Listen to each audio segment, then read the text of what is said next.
pertama nih kalau Lita, aku tuh sebelum Oke. kita mungkin masuk ke dalam pembahasan materi yang bakal kita bahas Mm-mm. pada sore hari ini, masalah keuangan nih yang biasa terjadi dalam soal memiliki aset seperti rumah. Mungkin bisa diceritain nih pengalaman kalau Lita sendiri terkait hal itu.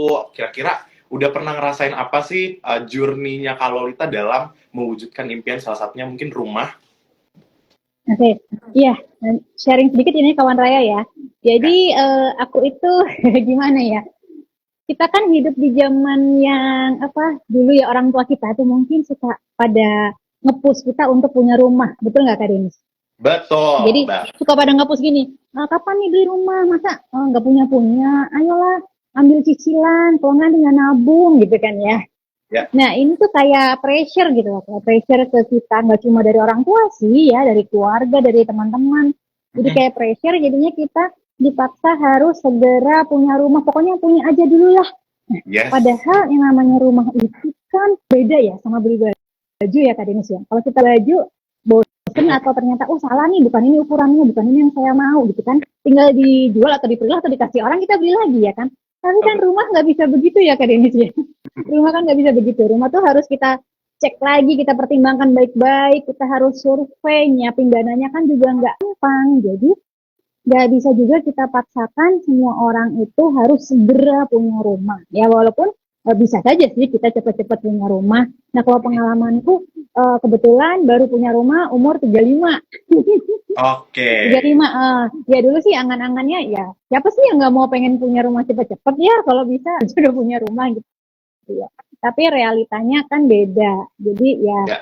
waktu itu aku mutusin ya udahlah kita pelan-pelan aja. Yang penting kita punya rumah yang bener-bener kita suka, kita bisa stay di situ lama gitu. Mm. Karena namanya jual rumah kan nggak gampang. Kita nggak gampang tukar beli rumah itu nggak semudah yang lain. Jadi harus dipikirin masak-masak gitu. Makanya terus aku nanti udah kita pelan-pelan aja. Nah pas umur 35 barulah ketemu jodohnya nih. Rumah kan kayak jodoh-jodohan ya, kayak Ya, jodoh-jodohan. Nah, ngerasa kayak, oh ini dia jodoh rumah yang cari nih gitu. Nah, barulah kita usaha untuk bisa dapat rumah itu. Gimana caranya? Uh, Tabungan selama ini memang sudah ada ya, tapi kan pasti ada nih proses buat segera dapat rumah itu. Nah, itu yang kemudian banyak menyedot dana sih memang sih kadang.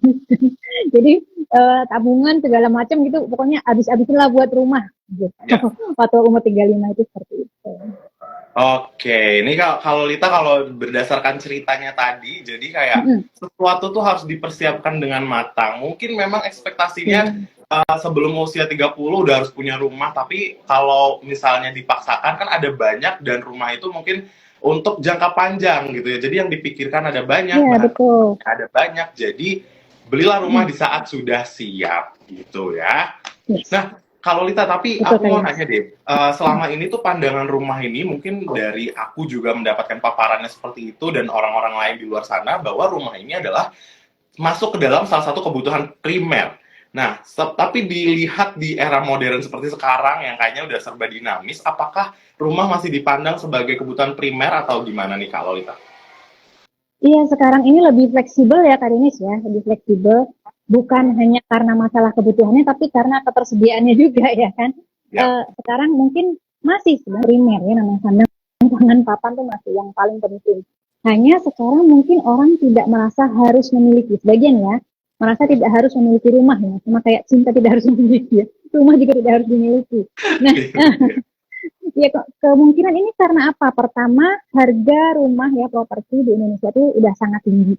ya, Kita kan sudah memasuki masa di mana negara ini sudah sangat ini ya, kemajuannya sangat pesat dibandingkan mungkin 20-30 tahun yang lalu saat masih namanya bayi masih beranjak gitu ya naik ya, harga properti masih relatif terjangkau. Tapi ya. karena sekarang sudah mulai maju ekonomi, jadinya harga properti pun naiknya juga nggak main-main ya. Jadi itulah penyebabnya salah satunya. Keduanya, banyak yang beranggapan dananya lebih baik dialokasikan untuk yang lain daripada untuk beli atau nyicil rumah yang kemungkinan ya bunganya cukup tinggi.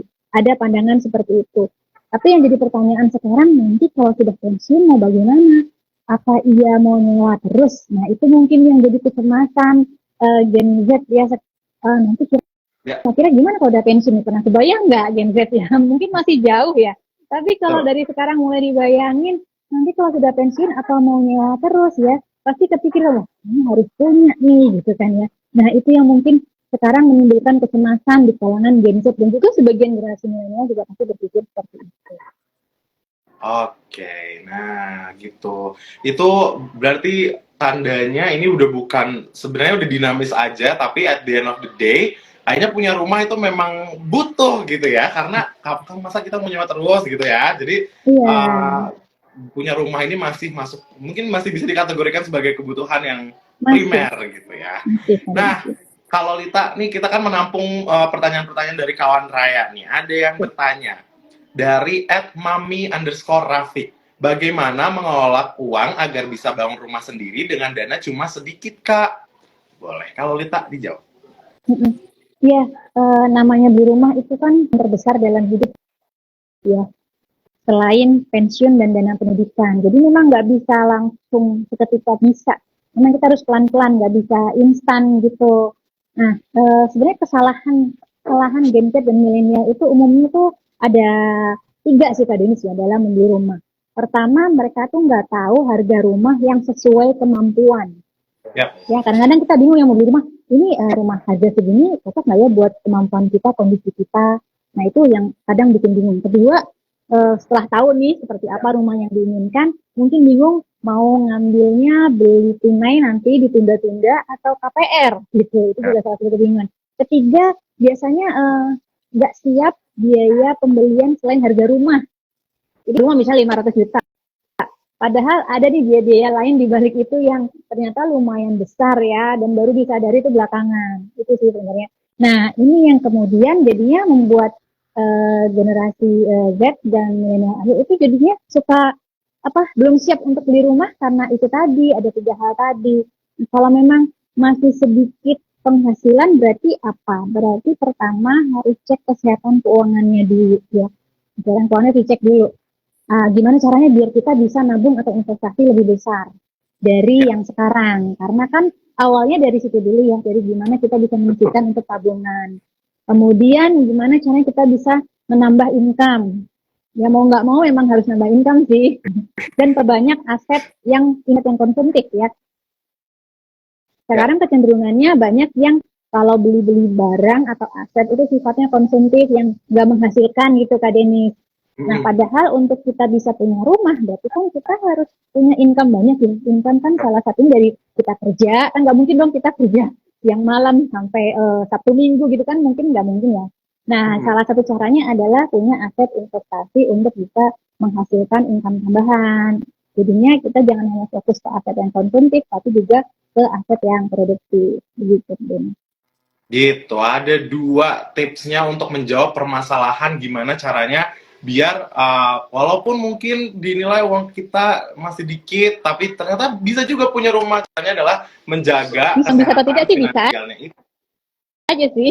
Bisa aja gitu, karena Iya. yang penting ada kemauan untuk mengelola keuangannya itu sendiri. Walaupun jadi kan kalau kalau kita lihat juga gitu ya, mengelola keuangan itu kan nggak harus dimulai di mana kita udah punya duit banyak. Dari hal yang paling kecil, dari hal yang paling sederhana, mungkin kawan Raya udah punya penghasilan, walaupun mungkin kalau di-compare sama orang lain nggak terlalu banyak, tapi kalau kita atur dengan baik itu nanti bakal menghasilkan ya. Gitu ya Kak ya. Setuju. Iya, betul Kak Deni. Setuju.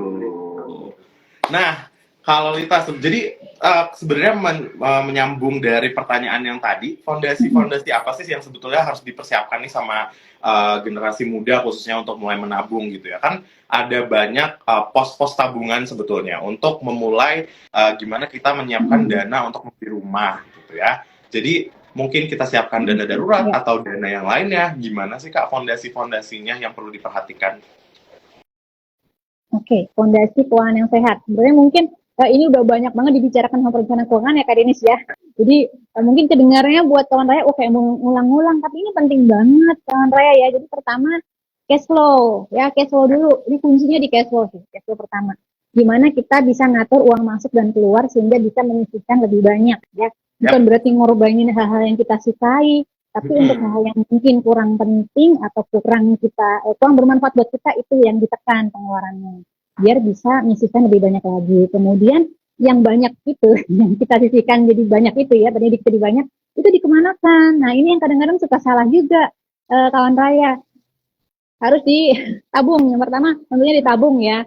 Ditabung di tabungan yang aman ya, di rekening tabungan yang aman.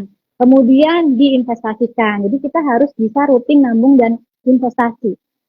Rutinitas ini penting karena kalau kita cuma sekali misalnya bulan ini nabung, bulan depannya lagi enggak, bulan depannya enggak, bulan depannya lagi nabung, nanti lama-lama jadi ini ya enggak, jadinya enggak tercapai target Iya. kita. Ya, jadi harus konsisten. Kemudian tadi yang tadi bilang punya dana darurat itu juga penting karena kalau enggak punya dana darurat, saat terjadi hal yang darurat, tabungan kita pasti akan kepake. Betul ya, kalau tabungan buat beli rumah tadi bakal kepake untuk yang darurat. Jadi kapan mau tercapai tabungan rumahnya kalau untuk darurat terus gitu kan ya.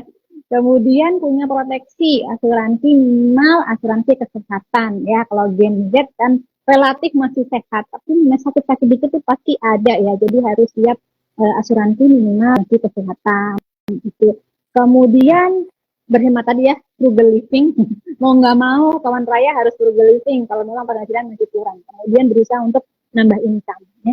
Sesuaikan juga antara rutinitas nabung itu dengan tujuan kita beli rumah. Ya, kemana nih nabungnya, kemana investasinya, agar tujuan beli rumahnya bisa tercapai sesuai dengan target yang sudah kita tetapkan. Itu tadi. Oke, itu ada beberapa poin nih ya. Poinnya ada cash flow, atur cash flow-nya, menabung, investasi, dana darurat, juga proteksi. Nih kawan raya, kalau misalnya udah tahu nih tips-tipsnya tapi bingung gimana sih caranya nabung gitu ya. Kan tadi ada banyak sebenarnya pos-pos yang harus kita siapkan. Salah satunya tadi yang kata Kak Lolita dana darurat, terus mungkin dana-dana lain, mungkin dana investasi. Nah, itu bisa kawan raya masukin ke saku budget nih, karena di saku budget bisa bikin sampai 10 jenis saku yang berbeda. Nanti kawan raya tinggal bikin masing-masing saku sesuai sama kebutuhannya. Jadi kalau tadi kata kalau Lita takutnya kayak bentar-bentar kepake, bentar-bentar kepake. Nah, kalau di sini udah nggak ada karena walaupun kita nabung tapi kita juga masih tetap maintain entertain kita sebagai hiburan gitu ya Kak, biar nggak stres gitu ya. Jangan nabung tapi akhirnya kita merelakan separuh kebahagiaan kita ya untuk menikmati mungkin mau datang konser gitu ya. Kalau udah punya saku-saku ini kan mau konser bisa, masih menabung bisa gitu. Jadi semuanya bisa gitu. Hidup harus balance ya Kak Denis ya. Tadi yang Kak Denis sebut itu, iya yang Kak Denis sebut itu budgeting ya. Berarti kita harus melakukan budgeting, dialokasikan sesuai dengan pos-posnya. Ya. Nah, tabungan seperti Bang Rayang disebutkan oleh Kak Denis tadi kan ada pocket atau kantong ya, saku-saku nih. Nah, itu bisa dipakai oleh kawan raya untuk alokasi, misalnya kantong pocket saku yang ini, saku belanja hari-hari, saku ini dana darurat, saku ini untuk healing gitu ya, saku yang ini tabungan untuk nanti untuk dikumpulin untuk DP rumah misalnya nanti diinvestasikan. Jadi dengan kayak gitu kita belanjanya sesuai dengan sakunya masing-masing, nggak pakai saku yang lain. Kalau saku itu habis, ya udah stop, jangan beli-beli dulu gitu ya, sampai nanti datang lagi penghasilan bulan berikutnya. Betul banget. Jadi udah terfokuskan sama kebutuhan masing-masing. Jadi jangan sampai walaupun udah bikin saku-saku kegoda pakai saku yang lain, nggak boleh. Jadi kalau ada saku healing aja ya. Ini mah aku curhat nih Kak, karena kan sebagai mungkin kalau Lita juga ngerasain gitu ya, udah niat nabung tapi kayaknya aku pengen beli tumbler yang lagi kekinian gitu. Nah, jadi akhirnya pakai dana lain gitu, dana buat rumah. Kok lucu ya, ini kayaknya darurat deh gitu ya. Iya, kayaknya urgent deh teman-teman aku make, kok aku nggak make nih, aku harus beli gitu. Keburu ketinggalan ya, FOMO.